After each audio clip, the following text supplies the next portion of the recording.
Hello friend, welcome to all of you this online teaching learning class, and also welcome to you this year TYBCom from 2020-21. First of all, I am introduce myself Assistant Professor Santosh Prabhakar Adam from MEP's KTHM College, Department of Economics. So first of all, I am introduced myself. I am your subject teacher for Banking and Finance Special Paper 3. It is also known as the Banking Law and Practice. So let us start with our slides and our syllabus. So welcome to all of you for successful completion of SYBCom class and coming into this class. This year we have to study the TYBCom 2013 pattern, subject Banking and Finance 3, Banking Law and Practices. So this year 2013 pattern, it is a 80-20 pattern evaluation. First term is for the 60 marks and converted into 20 marks as a 1/3 method. As usual to same as a SYBCom 2013 pattern. 80 marks final examination pattern, but it convert into the 60 marks because 20 marks is your practical. 6 compulsory practical for this Banking and Finance subject 3 in the first term and 3 in the second term. The syllabus of first term, there are the 4 topics in first term and there are the 4 topics in the second term. So there are the 4 topics. Topic number 1, the laws related to banking in India and provision of Banking Regulation Act 1949. So this law is explained basically the Bank Regulation Act 1949 and regarding the various provision like branch licensing or licensing of banking company, paid-up capital, or also RBI and Bank Regulation Act applicable to cooperative bank. The second topic is Negotiable Instrument Act 1881. We already know what is a negotiable instrument. Number of negotiable instrument like check, demand draft, bill of exchange, which is we study in earlier first and second year. The third number topic is the paying banker, because the behalf of the customer, the bank pay the various the documents or check to the third parties. So what are the duties of the bank for as a paying banker? What are the precautions take bank as a paying banker and various concepts related to paying banker. Similarly, collective banker, bank collect the behalf of customer various check and document, and that's why the bank is a collective banker. The another person check is collect throughout their customers. So there are the 4 topics in first term. So let us start with the first term topics. The first topic is a law related to banking in India.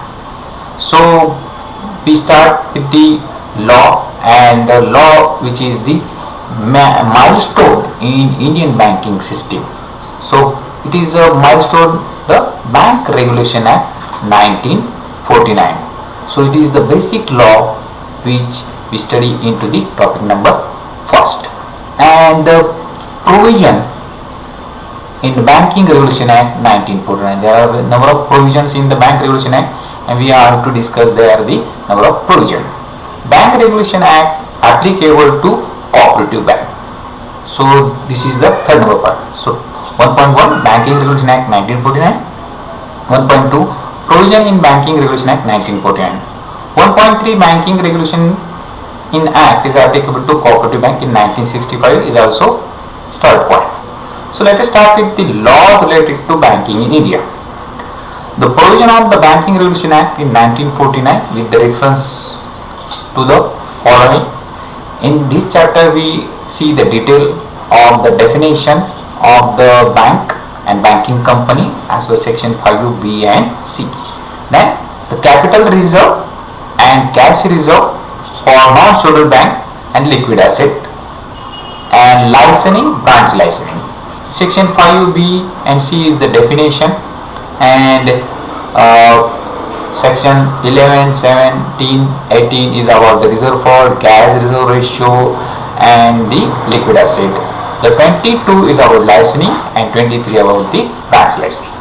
The management of the banking company is section 10. The profit and loss account balance sheet 29 and 30. Parts of RBI regarding the section 35 and 36.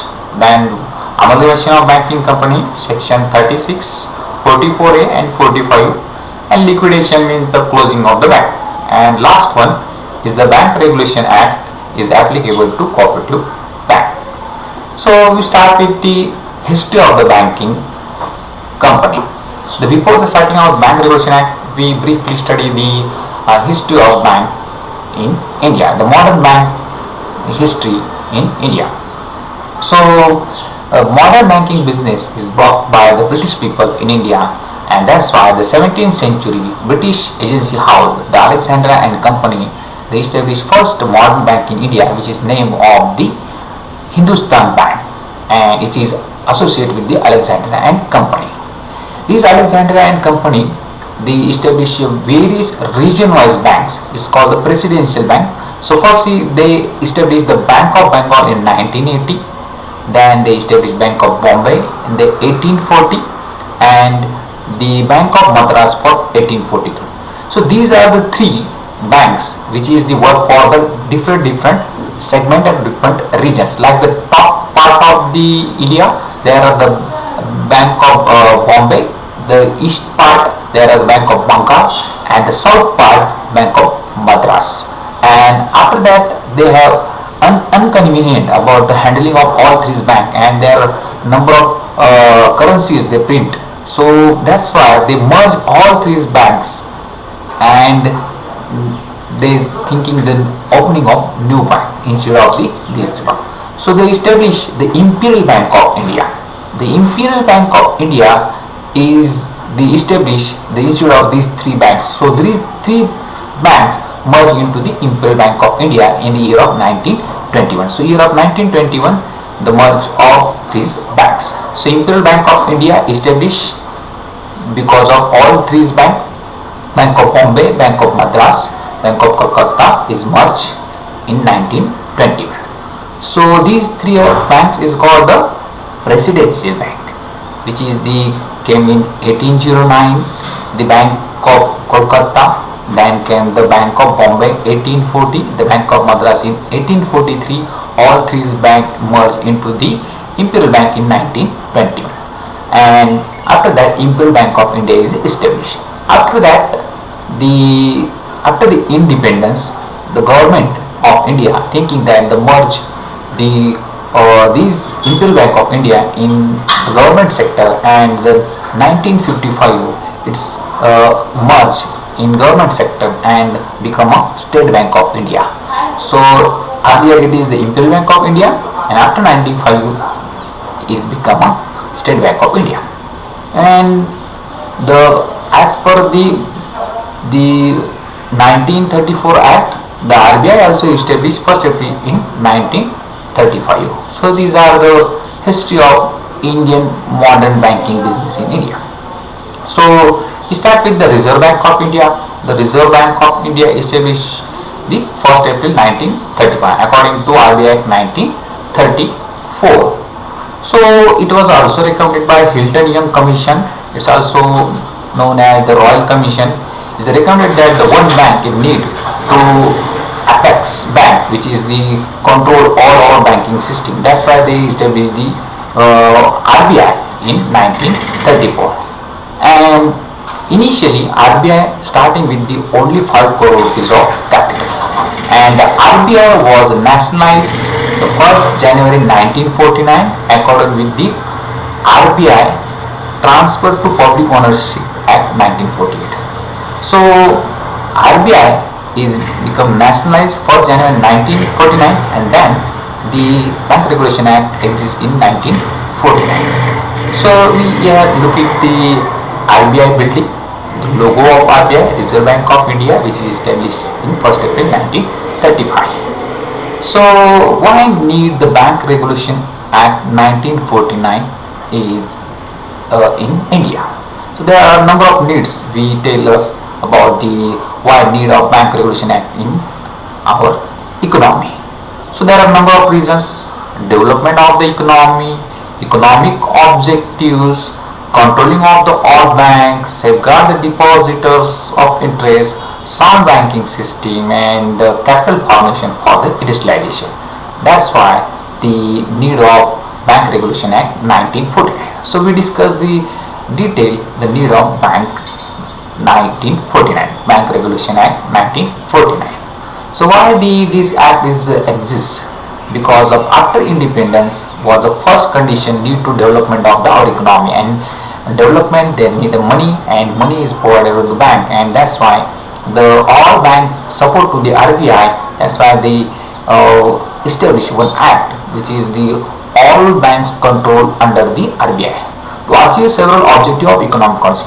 So under the economic policy there are the several number of objectives of the economy: achieve full employment, achieve full growth rate, so price stability, so achieve the number of economic policies objectives.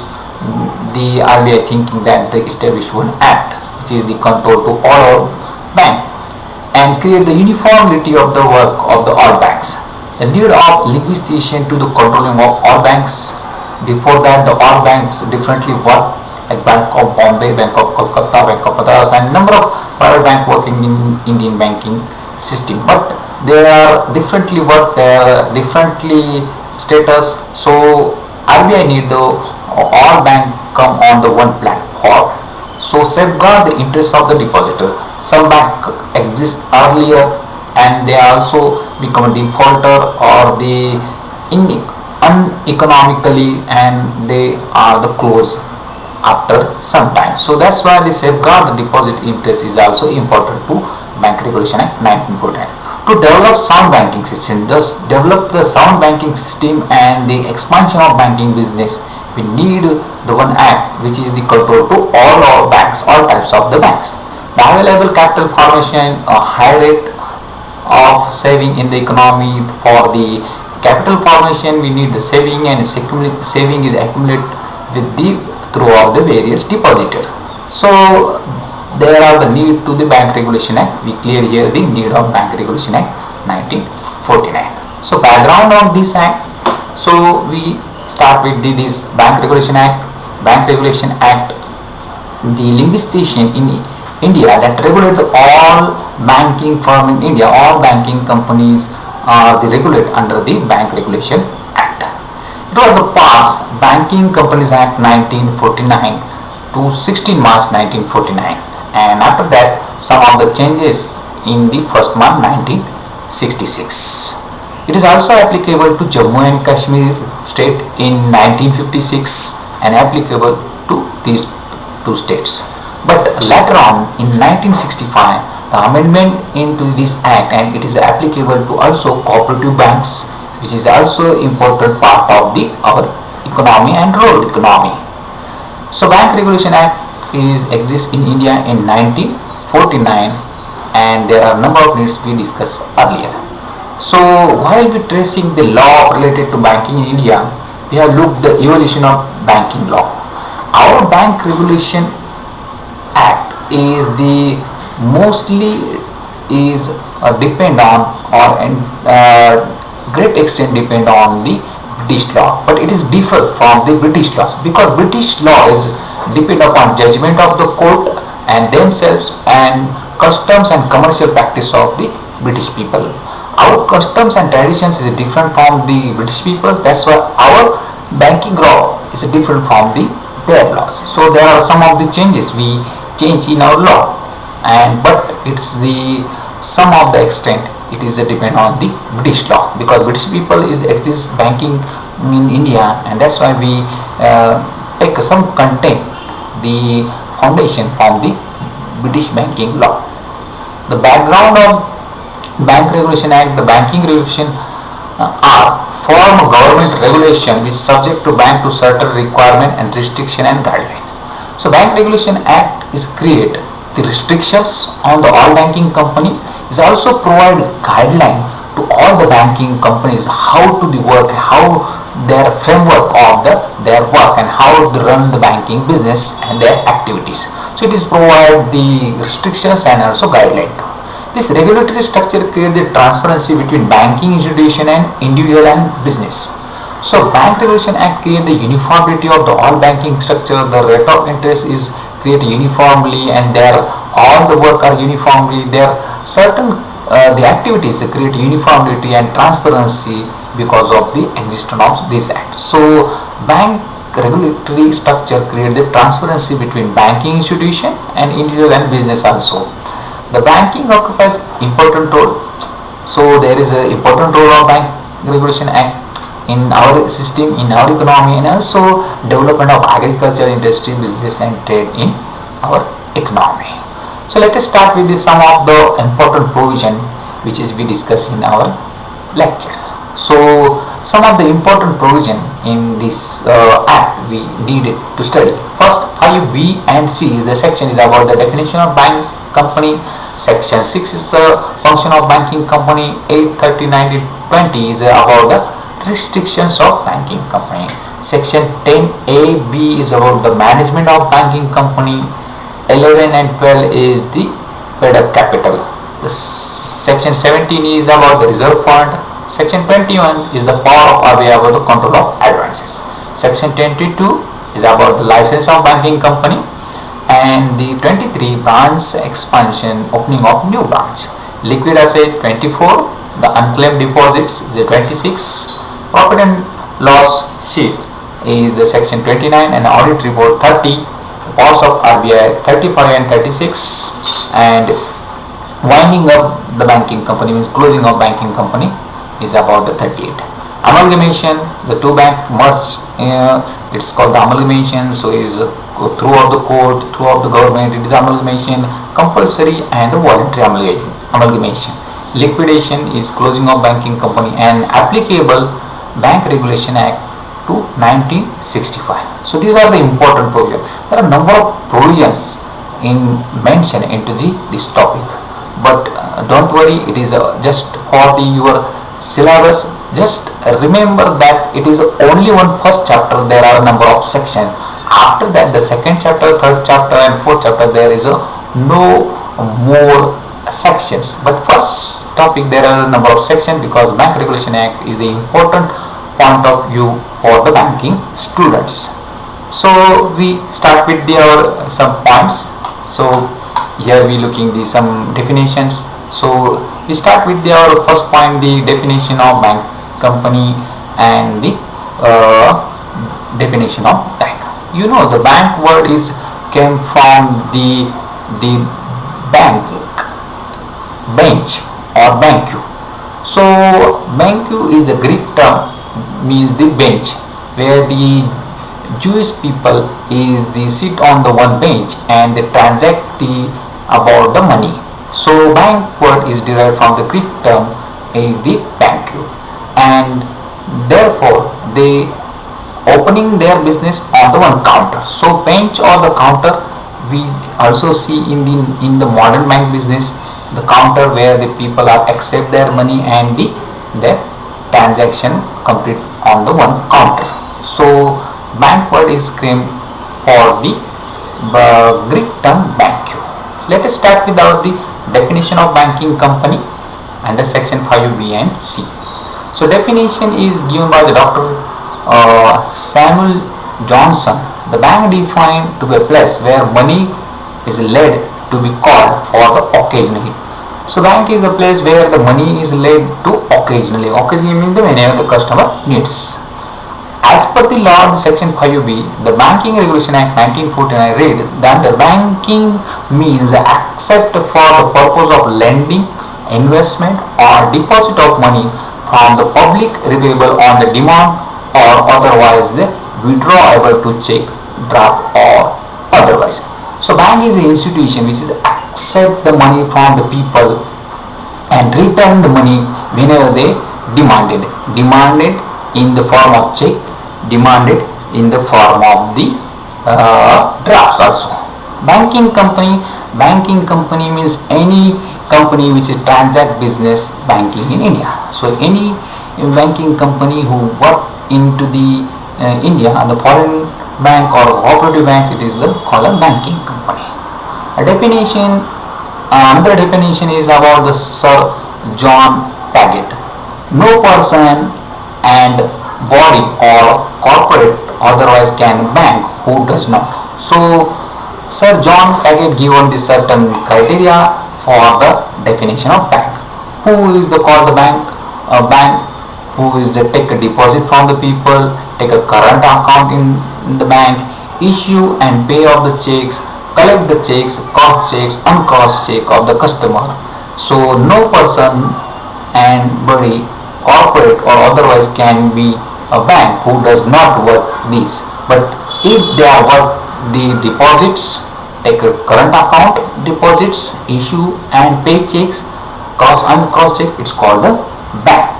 So here we looking the brief summary, whatever we looking into the today's lecture, we looking the syllabus. There are the 4 topics in our first term, and also we discussed there are the 6 practical compulsory to yearly, but 3 in the first term and 3 in the second term. So 80-20 pattern for our examination, and we discussed the need of banking in our banking system, the need of the Bank Regulation Act 1949, background of the RBI, background of the Bank Regulation Act 1949.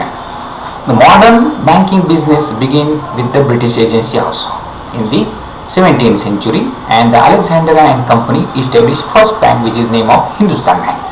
The banking occupies important role in the economy for development of the agriculture, development of business and development of trade.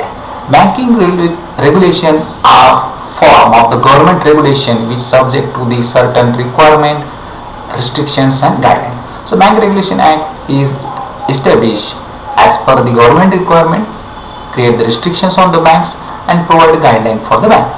This regulatory structure creates transparency between the individual and the business and banks. So here we discuss some reference books for your further studies. You can refer the Mukund Mahajan's books, Banking Law and Practices in India. Also it is named the Banking Finance 3, Nirali publication, and the Sangre B, Salve Shinde and Varade. These 4 people also write the book The Banking Law and Practice India by the Success publication. There are some assignment questions, just short notes, the meaning of bank and banking for the 5 marks, need and background of Bank Regulation Act 1949 for 5 marks, history of Indian banking for the 5 marks. So thank you for watching this video, and the next time we meeting the next lecture with the next point. Thank you and